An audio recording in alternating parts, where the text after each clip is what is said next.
And the other reason, the other thing that I do is to make sure it's so, obviously, I don't think benefits to the state of Wisconsin. And if it weren't for those benefits, I actually So who are you guys? My name is Erin Hamlin, and I am a teacher at Middleton High School. Okay. My name is Kate Gabrielson, and I'm a student here at UW. Okay. And so it's 10:45. What are you guys still doing here? I'm waiting to speak in front of the Finance Committee because Okay. I just want my voice heard. This is really important to me, and I feel like I need to do everything that I can. You have a spot in line? I do have a spot in line. I signed up at 7:30. They told me 3 hours. I'm guessing it'll be much longer, obviously, considering what time it is right now. But I'm going to stay here as long as I can and still be a good teacher tomorrow. Okay. Gotcha. How about you? I'm a teaching assistant. Okay. So this affects me too, but I'm also here just to support my family and my friends who are all teachers. We have many in our family, and in case she has to get to work, I'm here to take her spot. All right. Speech all laid out. Uh-huh. All I have to do is read. I've been asking some people kind of a frank question, and I'm hoping that you can answer it for me.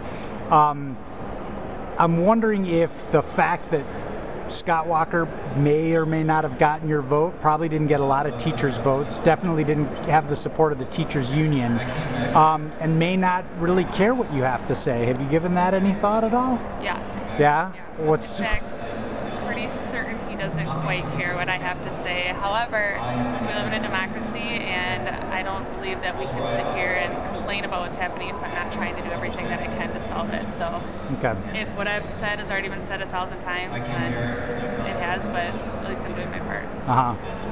The other thing that I've heard tonight is that there's a good chance that the vast majority of teachers in Madison won't be showing up for work tomorrow. How does, just as a teacher, is that something that you can keep solidarity with? Do you have a personal opinion on not showing up to work at a time like this? You know, that's such a hard question because it's such a personal question. It's none of those teachers that are not going to show up to work tomorrow they all want to be there. Any teacher here would rather be teaching than be here having to read these speeches and defend our profession.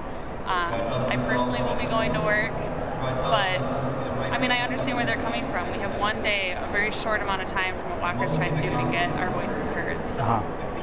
And just really quickly, I just want to show this now while you're waiting here. Are you grading papers here? I am grading papers. What are you grading? What do you teach? I'm grading Honors Algebra 2 tests. Honors I like to get them back to them in a timely manner, so I'm trying to get these graded, yes. Gotcha, very important. This is not just a party up here at the Capitol, right? I would, no. Look around, everyone's either doing homework or reading. Okay. Hours, yet you still have mildly interested faces screwed on. That means a lot. I regrettably brought notes because though I actually teach high school debate and forensics and speech, I don't trust my eloquence this late at night. You don't love me yet, but you should. Because I'm an exceptional civil servant. I work exceptionally long hours. I've subbed at every school in Madison at least once. And when Verona needed me, I biked 25 miles to get there in time because I don't have a car, though I'm one of the haves. As you can no doubt tell by my youthful exterior and handsome face, I'm a teacher, but I'm a remarkably new teacher. I proudly work for the Madison School District, and I considered myself lucky when I was able to sign up for a contract that was only 70%. I don't work full-time contractually, but every morning I'm in my classroom by 7:30 a.m., and I leave by about 8 p.m. I lead my school's chapter of the GSA, I coach speech and forensics, I keep my classroom open every night so that students can have a studio to work on their art projects if they want to invest extra time into them. And I organize my students for community volunteer work, none of which I'm compensated for. Nevertheless, my fellow teachers and I dip into our own paychecks to buy better supplies for our students beyond the already limited means of our school's budget.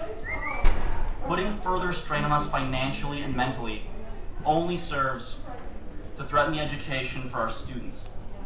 If If this bill passes, with my already modest income and that of all my fellow colleagues, many teachers, including myself, will have no choice but to take a second job, which will give me none of the time I currently spend without pay after school or during weekends to go above and beyond what my job doesn't even call for, though I want to give my students. As you know, in debate, time is up. Oh, I've got like 2 more seconds. We're for real. Finish it. Oh, that is that much. All right. I am going to be at 2 minutes. I appreciate you, sir. My colleagues and I put all we can into our job and our students. Not that I would have it, but they, my students, will suffer along with us. Yes, we need to adjust the budget, but not at the cost of some of our most passionate and self-sacrificing civil servants. John Drake. Thank you. Thank you very much. John Drake. My name is Elisa. I live in Madison. Okay. Can I ask you what you do for a living? I work in after school care. Okay. And what are you doing at the Capitol at, we're at 11 o'clock. What are you doing at the Capitol? My husband's a grad student, and his fellowship will run out this year, and he will have to start teaching this fall.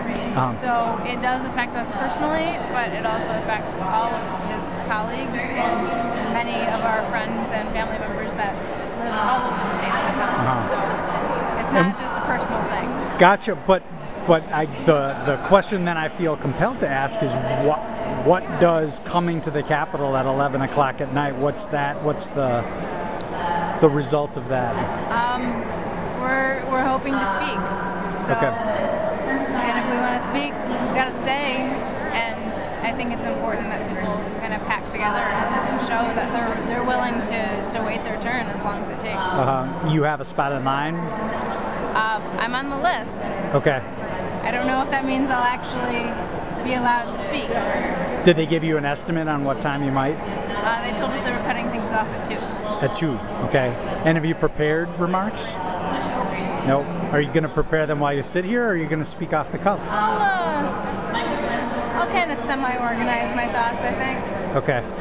So tell me just a little bit about the backpack here. This is by far the biggest piece of luggage we've seen up here yet. This is a sleeping bag and 2 pillows, and my husband's sleeping bag is up in one of the other rooms, and he'll be down later. Okay, so you're going to get comfy? As comfy as I can on the marble floor. Yeah.